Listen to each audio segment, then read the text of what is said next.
안녕하세요. 임플란트 타이거입니다. 2020년 제4차 추가 경정 예산안이 발표되었습니다. 정부에서는요, 맞춤형 긴급재난지원 패키지 이렇게 발표했는데요. 규모가 총 7조 8천억 규모입니다. 그런데 여기에서 여기저기서 불만의 목소리들이 나오고 있습니다. 크게 보면요, 소상공인 그리고 중소기업에 대한 지원, 그리고 고용 안정과 관련된 지원, 또 저소득층에 대한 긴급 생계 지원, 여기에 아동, 가족에 대한 돌봄 지원, 이렇게 4개 패키지로 구성이 되어 있는데요. 여기에서 가장 특징적인 것은 코로나19 때문에 어려움을 겪고 계시는 저소득층에게 더욱 두텁게 지급하겠다라고 당초 계획했던 내용이 사라지고 저소득층에 대한 지원 자체가 많이 줄었고요. 또 원래는 내용이 없었던 이동통신요금 지원이 갑자기 나왔습니다.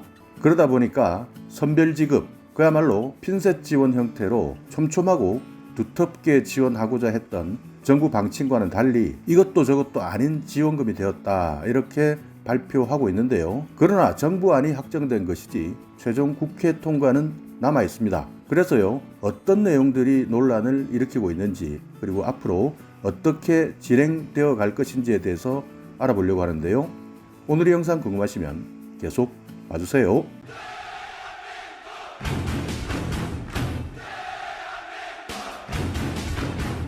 네, 맞춤형 긴급 재난 지원 패키지 이렇게 해서요, 소상공인 중소기업 긴급 피해 지원 패키지로 3조 8천억을 배정했습니다. 소상공인 경영 안정 그리고 재기 지원 이렇게 해서요 3조 3천억, 가장 많은 예산을 배정했는데요. 여기에는 소상공인 새희망 자금, 그리고 폐업 점포 제도전 장려금 이렇게 해서 최대 200만 원에서 50만 원까지 차등해서 지급을 하고요. 집합 제한 업종이라든지 일반 소상공인, 또 폐업을 하신 분들에게는 50만 원을 지급하는 것으로 결정한 내용입니다. 여기에 대한 자세한 내용이나 집합금지, 집합 제한 업종, 그리고 일반 업종 이런 데 대해서는요, 영상을 통해서 설명을 드렸으니까요, 영상 말미에 자세하게 소개해드린 영상 참고하시기 바라겠습니다. 또 중소기업에 대한 긴급 유동성 공급, 그러니까 신용보증기금이나 기술보증기금을 통해서 긴급 경영자금을 융자해 주겠다. 기존에 있었던 프로그램들도 신속하게 금액을 확대시켜서 최대한 빨리 자금을 지원하겠다. 그렇게 해서 유동성을 확보해 주겠다. 이렇게 밝히고 있는데요. 여기에 3조 8천억이 배정되었습니다. 여기에서는요, 소상공인에 대한 제한업종, 집합금지업종 여기에 대해서 논란이 되고 있고요. 또 정부에서 파악한 업종 외에도 많은 업종들이 긴급하게 피해 지원을 호소하고 있는데 이런 업종들이 많이 빠져 있다는 겁니다. PC방이라든지 독서실 이런 부분에 대해서는 최대 200만 원까지 해드리고 있는데 여기에서도 업종별로 현황 파악이 잘 되지 않았다. 그러니까 현장을 모르고 편성했다라고 하는 목소리가 높고요. 또 매출액과 관련해서 영업 제한과 관련해서 아는 내용이 현실과 다르다. 그렇기 때문에 마구잡이식으로 업종을 분류한 것 아니냐라는 불만의 목소리가 높습니다. 여기에 대해서는 국회에서 논의 과정에서 일부 조정이 있을 것으로 보입니다. 그리고 긴급 고용 안정 패키지, 근로자 고용 유지 지원금, 긴급 고용 안정 지원금을 1조 편성했고, 청년 특별 취업 지원 프로그램 1,000억, 실직자 지원 3,000억 이렇게 편성을 했는데요.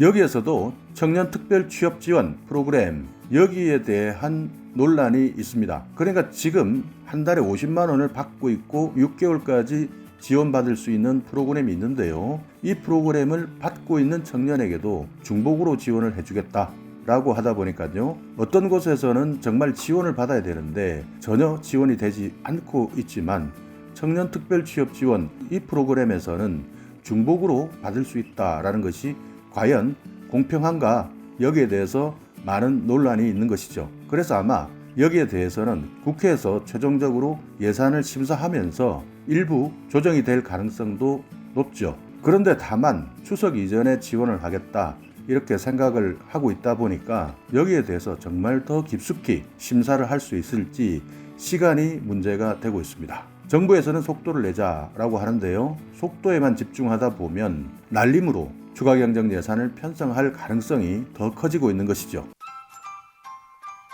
다음은 저소득층 긴급생계지원에 4천억을 편성했습니다. 4천억, 예상보다 많이 규모가 작아졌는데요. 애초에는 저소득층에게는 기초생활수급자 그리고 자상위 계층 등 이런 분들에게도 지원할 수 있는 계획이 마련되었습니다. 4인 가구를 기준으로 해서 약 108만 원에서부터 140만 원 정도 지원될 것이다 라는 계획안이 있었는데요. 이 계획이 완전히 사라져버렸습니다. 그러니까 저소득층 중에서 기초생활수급자, 자상위 계층 여기에 대한 지원은 빠져버린 것이죠. 그리고 그림에서 보시듯이요. 생계위기가구 긴급생계지원 여기에 4천억을 편성했는데요. 이 내용은 현재 기초생활수급자나 자상위 계층이 아닌 긴급복지지원제도의 지원을 받지 못하는 대상, 그러니까 최근 들어 코로나19 때문에 갑자기 어려워진 가정, 실직이나 폐업 이런 연유로 소득이 갑자기 줄어든 분들을 대상으로 하는 내용인데요. 그러다 보니까 생계위기가구 긴급생계지원 이것이 저소득층에 대한 지원이다, 사상이나 기초수급자에 대한 지원이다 헷갈리시는 분들이 많았는데요. 이 예산은 기초수급자나 자상위 계층에 대한 지원이 아니라 사각지대에 계시는 분들에 대한 지원이다. 그러니까 현재까지 정부로부터 지원을 받고 있지 못한 분들에 대한 지원 예산이니까요.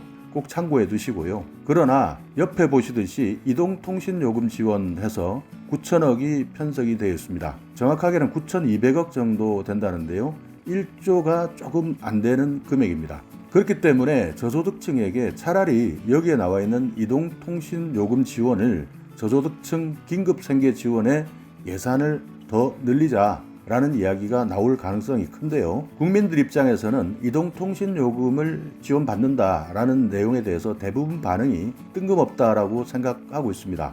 한 사람당 2만 원인데요. 13세 이상에 대한 전 국민을 대상으로 해서 통신비 지원 2만 원을 지원해 주겠다. 애초에 논의될 때는요. 35세에서 49세까지는 빼는 것으로 논의가 됐었습니다. 왜냐하면 이분들은 경제활동이 가장 왕성한 분들이기 때문에 굳이 2만 원을 지급해 드릴 이유가 없다라고 해서 막판까지는요. 이분들에 대한 지원이 없었다가 당정회의에서 이분들의 불만이 폭증하자 이분들까지 추가를 하다 보니까요. 약 3천억 이상이 증가가 되었다는데요. 그래서 거의 1조에 육박하는 수준으로 이동통신요금 지원이 있었던 거죠. 갑자기 여당의 대표가 제안을 했다.